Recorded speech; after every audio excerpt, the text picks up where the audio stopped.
चलिए, जय दोस्तों, मेरा नाम तुषार है। सीजीपीएससी वाला के यूट्यूब चैनल पे आप सभी का स्वागत है। सीजीपीएससी प्रीलिम्स की तैयारी कर रहे हैं, मोस्ट इंपोर्टेंट क्वेश्चन आंसर का सेशन आने वाला है। हमारा ये सेशन चल रहा है, कुछ क्लासेस अभी रिकॉर्डेड आएंगी, उनमें ही आपकी पहली क्लास रहने वाली है। तो चलिए सीधा क्वेश्चंस की तरफ बढ़ेंगे, उसके पहले एक छोटा सा इन्फॉर्मेशन रहेगा। इसका क्विज ऐप में अवेलेबल हो जाएगा आप लोगों के लिए, पहले ही मैं कर दूंगा। आप जाएंगे यूट्यूब लेक्चर सेक्शन में, जाइए यूट्यूब लेक्चर वाले सेक्शन में जाएंगे, सबसे ऊपर आपको मिलेगा मई से दिसंबर वाला, जो हमारी पिछली रिकॉर्डेड मतलब जो क्विज वगैरह आई है वो इस पे आई है। बाकी इसमें ही एक आपको मिलेगा 2025 वाला, उसका मैं थंबनेल आपको दिखा दूंगा कैसा है।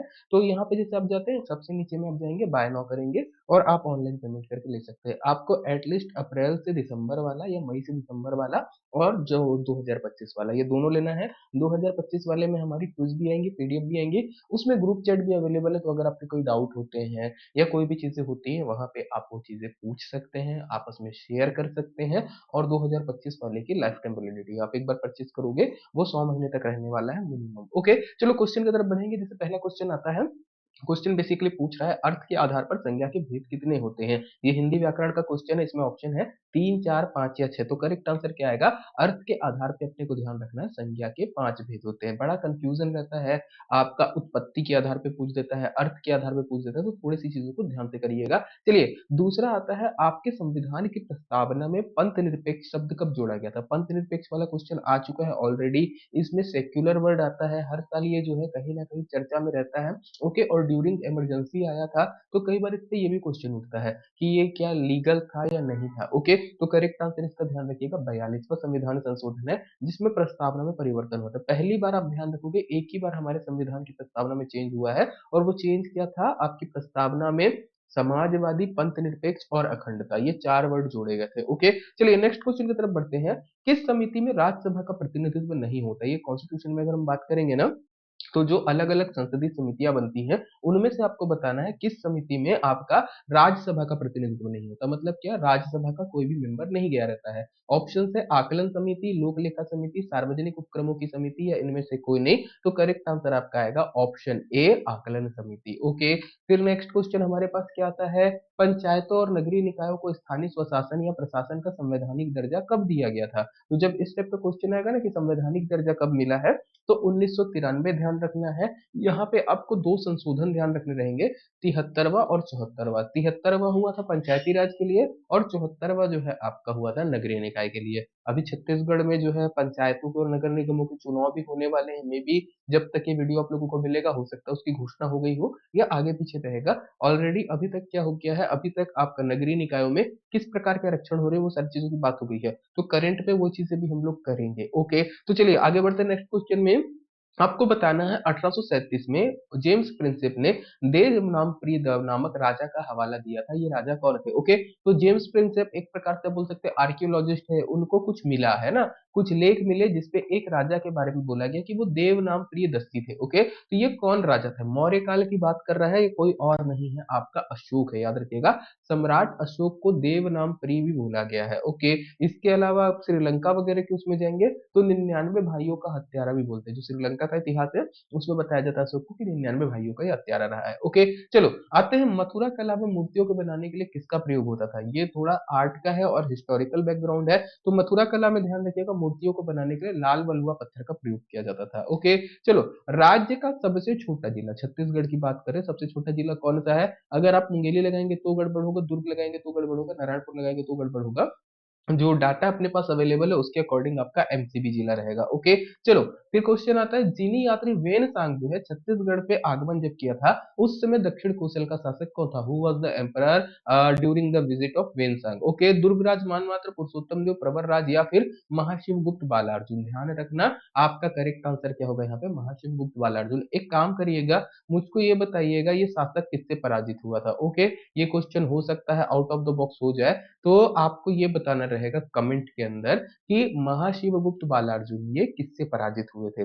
चलिए नेक्स्ट क्वेश्चन में आते हैं। इनमें से कौन सी योजना छत्तीसगढ़ में नहीं चल रही है, ये बताना है। महतारी दुलार योजना, तुहर प्रशासन तुहरदार, कौशल्या मातृत्व वंदना योजना, या मानस मंडली योजना? करेक्ट आंसर आपका क्या रहेगा? ऑप्शन बी, तुहर प्रशासन तुहरद्वार। ओके, चलिए आते हैं नेक्स्ट क्वेश्चन है, पद्म विभूषण से सम्मानित राज्य के एकमात्र व्यक्ति कौन है? ओके, तो आपको बताना है who was the only person honoured by Padma Vibhushan in Chhattisgarh? Habib Tanvir, Satyadev Dubey, Teejan Bai, इनमें से कोई नहीं। करेक्ट आंसर आपके तीजन बाई रहेंगी। ओके, चलिए।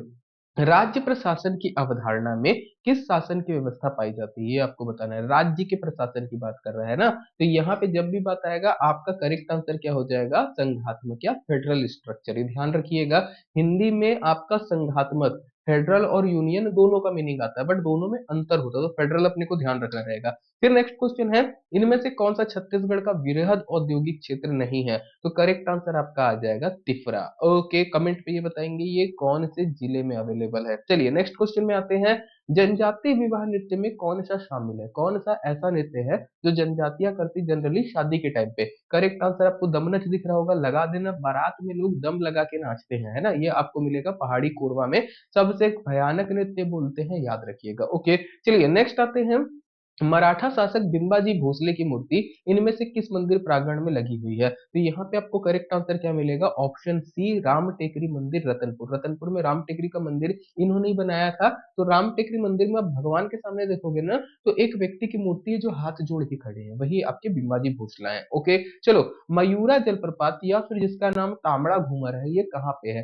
केशकाल घाटी, विंता घाटी, तेलिन घाटी या दरभा घाटी? तो करेक्ट आंसर की बात कर लेंगे, ये आपका होगा ऑप्शन बी, विंता घाटी। विंता घाटी जैसे बात करोगे ना, तो ये पूरा आप देखोगे तो यहाँ पे एक टूरिस्ट सर्किट बनाने की बात करें, क्योंकि बहुत सारे जलप्रपातों की रेंज है। ओके, उनमें से एक आपका मयूरा या फिर तामड़ा घूमर है। बहुत सारे मोर हुआ करते थे, इसके कारण यहाँ पे आपको क्या मिलता है, इसका नाम आपका मयूरा जलप्रपात, या फिर आप बोल सकते हो तामड़ा घूमर। ओके, फिर आते हैं मगरमच्छों का नैसर्गिक अभ्यारण्य कहाँ है? तो ये ध्यान रखना रहेगा अपने को, भैंसा दरहा। ओके, भैंसा दरहा एक जगह है आपका कांगेर वैली के पास में ही है, जहां पे प्राकृतिक रूप से आपको मगरमच्छ देखने को मिलेंगे। ओके, फिर आते हैं, किंकारी परियोजना कौन से जिले में है? ये भी छत्तीसगढ़ से रिलेटेड क्वेश्चन है, करेक्ट आंसर आपका रायगढ़ रहेगा। फिर आते हैं, छत्तीसगढ़ में स्त्री पुरुष अनुपात क्या है? तो 2011 का सेंसस की अगर बात करेंगे, अकॉर्डिंग टू 2011, ओके, तो ये आपको मिलेगा 991 बटे 1000, प्रत्येक 1000 पुरुष में 991 महिलाएं हैं। इसके साथ साथ आर्थिक सर्वेक्षण आता है, इकोनॉमिक सर्वे आता है,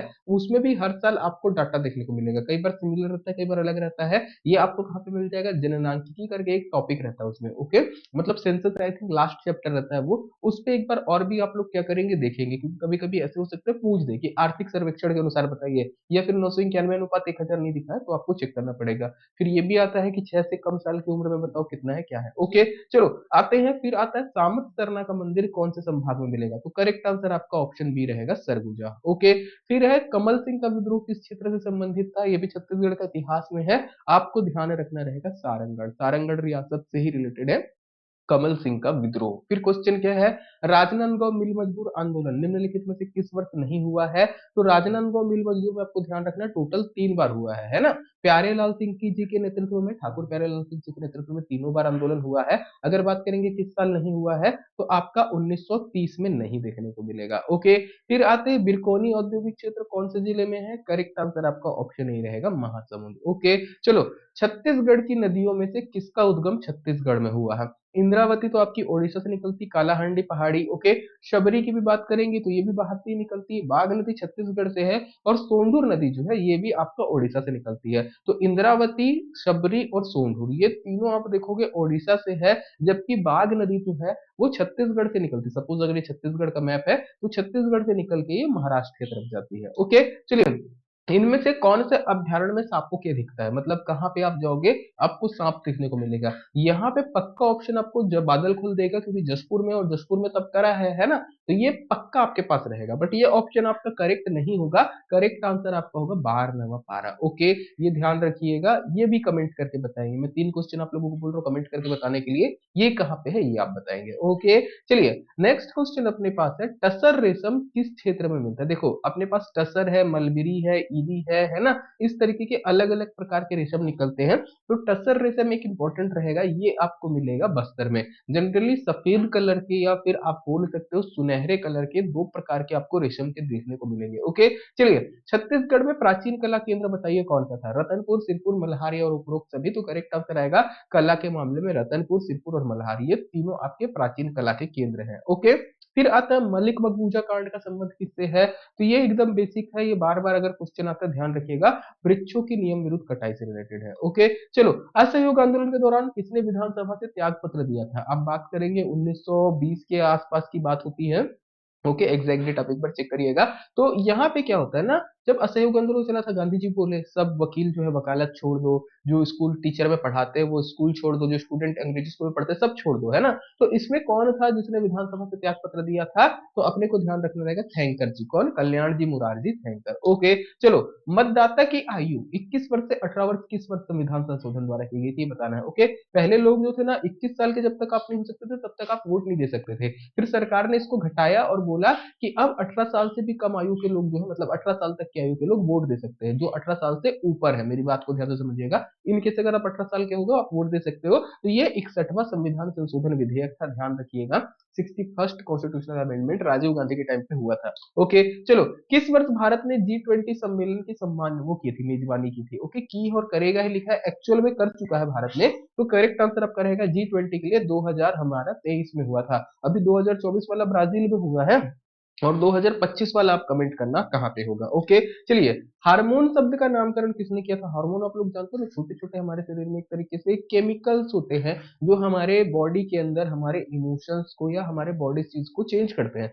जैसे अगर किसी में एक विशेष प्रकार का हार्मोन बढ़ गया तो हो सकता है वो काफी खुश खुश रहे। एक और हार्मोन होता है कॉर्टिसोल, अगर वो आपके शरीर में आता है तो आपको ऐसे लगेगा, आप कितने भी खुश होकर आपको उदासी सी लगेगी। कुछ हार्मोन ऐसे होते हैं जो आपकी ग्रोथ अचानक बढ़ा देते हैं, कुछ हार्मोन ऐसे होते हैं जो आपकी ग्रोथ को रोकते हैं, है ना। कुछ हार्मोन होते हैं आपके ब्लड की कंपोजिशन को चेंज कर देते हैं, अलग अलग चीजें हैं। तो ये हार्मोन वर्ड आपको ध्यान रखना, इसका नाम किसने दिया था, तो बेलिस और स्टर्लिंग ने दिया था। ओके, फिर आता है हिंदी भाषा का क्वेश्चन है, मिठाई शब्द का बहुवचन क्या होगा, तो मिठाई का बहुवचन होता है मिठाइयाँ। ओके, या के ऊपर आपको चंद्र बिंदी लगाना है, ध्यान रखना, कैसे बोलते हैं, मिठाइयाँ। ओके, आइए नेक्स्ट क्वेश्चन में, राम आम खाता है, इसमें कर्म कारक कौन सा है। ओके, मतलब आपको बताना है कौन सा शब्द कर्म है, तो राम आपका करता है, आम आपका कर्म है, और खाता है क्रिया है। ओके, हिंदी में क्या चलता है, कर्ता कर्म और क्रिया, तो आम क्या रहेगा आपका, आम आपका रहेगा कर्म। ओके, जातिवाचक संज्ञा कौन सी है, जिससे आपको किसी चीज की जाति का पता चले, वो होता है, तो जातिवाचक संज्ञा यहाँ पे उपरोक्त सभी, जैसे मैं फूल बोलता हूँ तो आपको एक अलग अलग फूलों की जाति पता चल रही है, मतलब एक पर्टिकुलर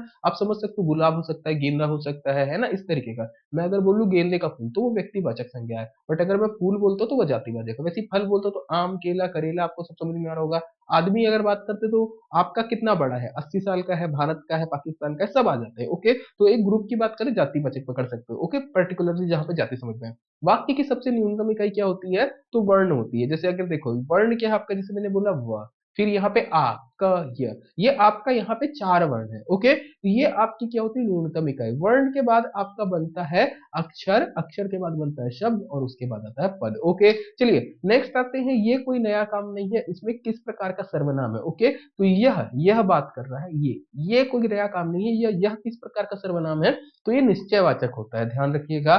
फिर आते हैं, घोड़ा का तत्सम रूप आप बताइए क्या होगा, अश्व होगा, हॉर्स होगा, घाटक होगा, या इनमें से कोई नहीं। ओके, तो घोड़ा जो है आपका हिंदी भाषा का शब्द है, तद्भव है, इसका तत्सम क्या होता था, जो संस्कृत से लिया गया वो होता था घोटक। ओके, फिर आते हैं, आदि का विलोम क्या होगा, तो आदि का विलोम होता है आपका अंत। आदि मतलब होता है शुरुआत करना, अंत मतलब होता है समाप्त करना। फिर आएंगे, ग्रहों की गति का नियम किसने दिया था, तो करेक्ट आंसर आपका क्या रहेगा, केपलर रहेगा। ओके, इसके बाद नेक्स्ट क्वेश्चन है, विश्व की सबसे बड़ी जहाजरानी नहर कौन सी है। ओके, जहां से आपके जहाज जा सकते हैं पानी की, तो उसका करेक्ट आंसर रहेगा स्वेज नहर। ये आपको अफ्रीका और एशिया महाद्वीप के बीच में देखने को मिलेगा। कौन से दो समुद्रों को कनेक्ट करता है ये बताएंगे, और स्वेज नहर हो सकता है आपका करंट में आ जाए, क्योंकि अगर आप देखेंगे तो फिलहाल ये मिस्र के अंडर में है, इजिप्ट के अंडर पे है, बट इसराइल थोड़ा पुश कर रहा है कि ये वाला एरिया भी मैं लूं लूं। ओके, तो इतने क्वेश्चन थे आज के लिए। क्विज एज यूजुअल ऐप में अवेलेबल रहेगा, आपको जाना है यूट्यूब लेक्चर पीडीएफ सेक्शन में, सबसे ऊपर आपको मिलेगा कौन सा, 2025, जैसे मई से दिसंबर में जो था वो सारी चीजें आपको परचेज करना है, मई से दिसंबर वाला भी आप परचेज करेंगे। ओके, वो जस्ट सेकंड नंबर पे दिखेगा, जैसे फिलहाल जो फोटोज पे आपको टॉप पे दिख रहा होगा, मई से दिसंबर वाला परचेज करिए और 2025 वाला परचेज करिए, ये दोनों आपके लिए आवश्यक रहेगा एग्जाम बनाने के लिए, क्योंकि 250 क्विज वहां है, लगभग मान के चलो 30 क्विज के आसपास हो सकता है यहाँ पे आएगा, जो आपके आगे काम आने वाला है एग्जाम के लिए। काफी मजबूती से आपकी तैयारी हम लोग करवा रहे हैं, तो इतना रखते हैं आज के लिए। बाकी बैच वगैरह आप चाहो तो ज्वाइन कर सकते हो, अभी के लिए इतना पे कवर अप करते हैं। Thank you.